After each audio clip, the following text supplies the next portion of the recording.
Impulse Vinyl Hall. Impulse Vinyl Hall. At Crossroads, Portland, Oregon. Welcome back to my channel, Conglomeration Cat. Oh, it is my weekend. And let's see, it is... I collect clocks and there's not one nearby. It's 5 to 2 here Pacific time on a Sunday. I have Sundays and Mondays off. And bless my heart, I've been up since 4:30 this morning. Dig me. Went and actually got my car in and got it detailed and got it washed, brand new windshield wipers. As some of you have maybe caught up on the news, we've had quite an array of wildflowers. I'm not thinking about Tom Petty. We had quite an array of wildfires within the past week and a half. A lot of it started over in Washington. Spokane apparently was the center of it. And we're one state away, so all that blows down to us. And we had quite a few fires here in Portland as well, with conjunction of the ones in Washington and Spokane. It was a yucky week. Smoke-filled, no level 3 or anything crazy for us. We just had to put up with really crummy air quality. But now it's passed. It's beautiful out. It's pushing late 80s, early 90s, but we're not really seeing like a strong heat wave yet. And it's already the first week of August. So it's been kind of a bizarre year weather-wise. Other than that, that is not why I'm here to do a video. My video is very much on impulse. After I detailed the car, got everything done, got my chores finished for the weekend, got all my adult stuff done. The car looks clean, so clean and detailed that it just managed to drive over to Crossroads Records. Dang it. Told you I would never collect records ever again. That was the last video. Yeah, right. And boy, I'm hitting the water today because it is warm out, actually. It's really hot in the car.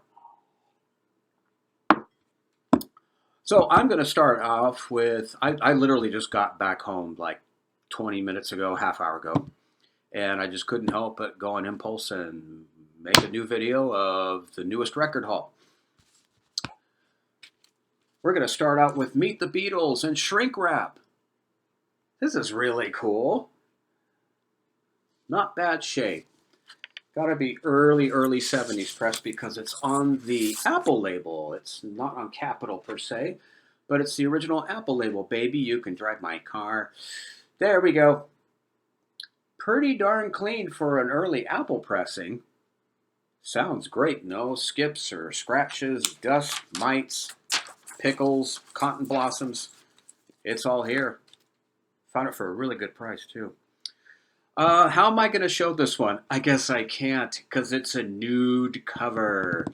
And if anybody knows about a nude cover in the vinyl community, there's two things it could be. It could be Jimi Hendrix's Electric Ladyland.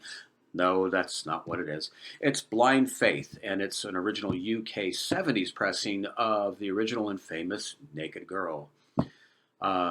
Very nice condition, not any ring wear or tears, but I can't show it because I'm afraid the YouTube police is going to come out with your fingers up and hang by your toes. So we won't show that one. However, I will show the back of it. Titillating, isn't it? Anyway, if anybody in the vinyl community knows that nude cover, you know what that is. But it is an immaculate condition for its pressing. I'm really happy to have it. I had to pick this up because Stuart Copeland, bless his heart, signed my original copy, so I wanted to get another copy of their first album, which is such a great listen. Of course, it's got the infamous Roxanne, Can't Stand Losing You. This was their huge debut. And for A&M, it's not in bad shape. It's got the original inner sleeve. Really cool. Nice shape. I always go to the new arrival bins when we get to Crossroads, or when I go to Crossroads. Right now, my wife is working. She's got about another hour left, so she couldn't make it with me. But not bad for the first A&M pressing. This is such a great album. If there's any punk album or punk new wave that I really love just because of its energetic approach, it's definitely the Police's first LP, without a doubt. Really happy to score with that one. This one was kind of cool because I couldn't help but pick it up. It's not an original, and if I do find an original, it's going to be really expensive, and it's going to be really beat up because, face it, guys, this one has been loved throughout the years.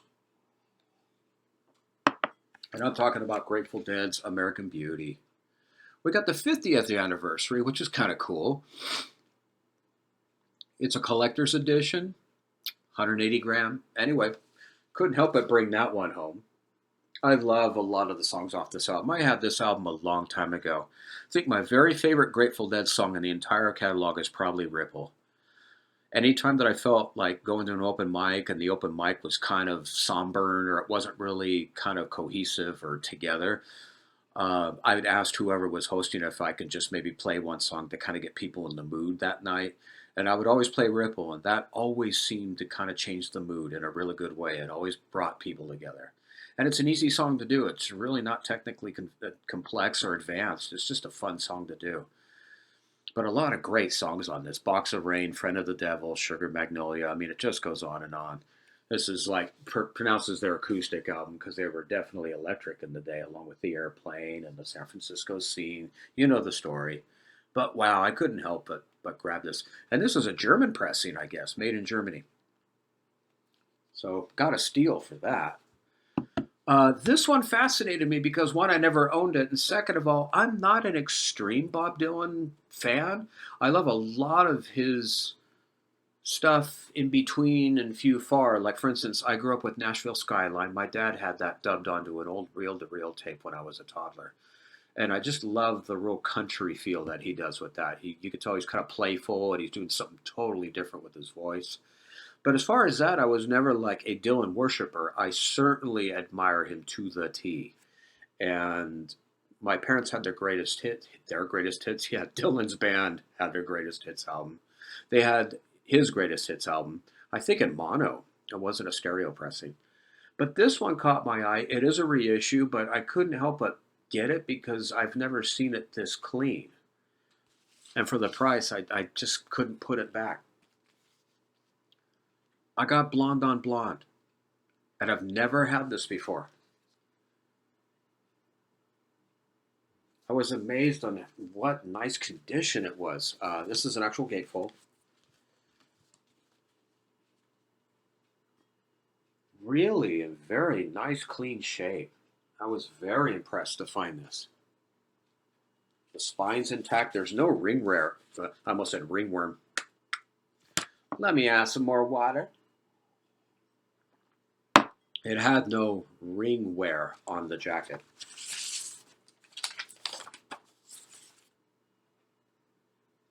Yes, it's going to be a mid-70s pressing. Of course, it's upside down. It's upside down. Mm-hmm. But look how shiny and clean the lacquer is on this thing. This is just beautiful. 2 LP set. Just had to have it. I've heard quite a few songs off this record, you know, working in record stores and being in passing and on, but I couldn't help but get it because I've never seen a Blonde on Blonde copy that clean. This I was super jazzed to find. Even though I wasn't on the hunt for it, it just presented itself to me, and it's like, no, it's coming home. Are you experienced? 70s pressing. Super clean shape. I'm used to seeing first, second, third, fourth, ninth, 13th pressings of these things. And they are almost always just almost unplayable. And for the right reasons. This thing certainly made history. This is what kicked them off. Kicked them off. This is what started it. This is what kicked them out. This is what did them in. Whatever you want to call it. What's very interesting about this pressing is that the jacket is a 70s pressing. But the inner sleeve and the album itself, to me, almost looks original. It's kind of hard to explain. I know it came out in 67, and this must be either a 68 or 69. But the album jacket's confusing. Anybody in the comments that has any idea about Jimi Hendrix pressings on vinyl, please leave a comment. Try to educate me on what this might be. 70s jacket, or maybe 69. I don't know. I should know because I worked at a record store, but I'm not that knowledgeable with a lot of Hendrix pressings, even though he made 3 albums, technically 3 studio albums under his name. But this looks like maybe late 60s sleeve. And then the album is two-toned, which I think they did from 67 up to maybe 68. Correct me if I'm wrong. Anybody that's, which by the way, that's just lint. Anybody in the comments, please give me some information of what pressing I actually do have. I'm trying to look at the matrix, and it's really hard to see because my eyes are horrible. I really do need to get in to get my eyes looked. But this looks original to me. I don't think it's an 80s pressing, but I'll try to get the font closer to the screen, and maybe somebody out there might know exactly what I've got. I paid maybe 20 bucks for it. I didn't pay anything more than that. Looks unplayed. It looks just beautiful condition. But that's the two-tone label. And my copy of the double album Electric Ladyland has the same two-tone as well.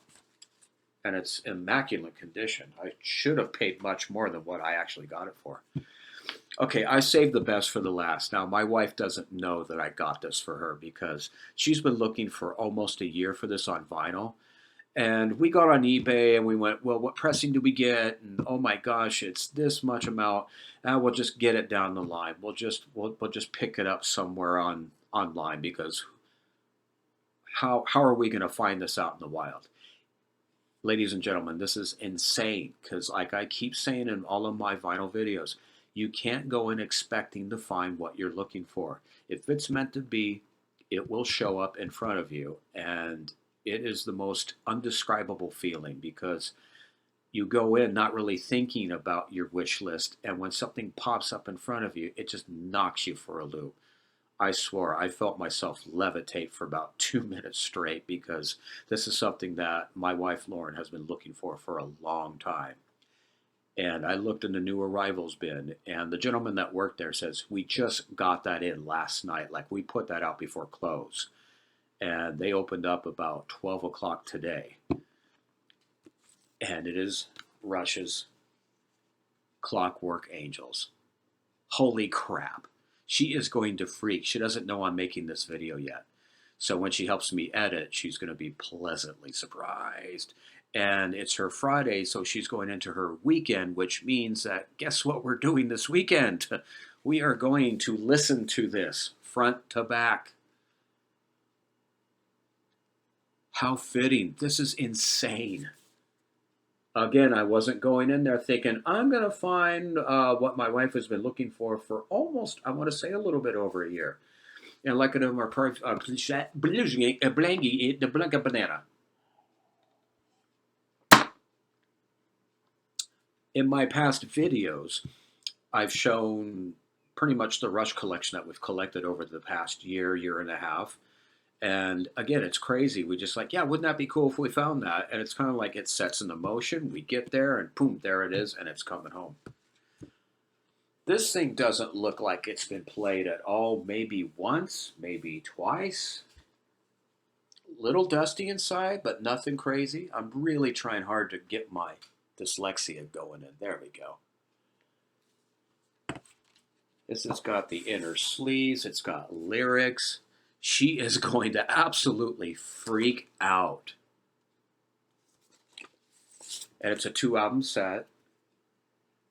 I think played once. I'm serious. If someone said, yeah, prove it, I don't know what else to prove. This is nuts. And I didn't pay that much for it. It certainly wasn't in the 3 digits. It was maybe half of that. But I've never seen this on vinyl, and it's something that ever since Lauren's been getting into Rush, she's listened to a lot of interviews with Geddy Lee and Alex Lifeson and obviously Neil Peart, but especially Geddy saying that this was his favorite Rush album. Out of all albums that they have in their canon, this is the one that he just highly suggests for anybody that's getting into the band or even has been a fan of the years. Don't drink water and do a video at the same time.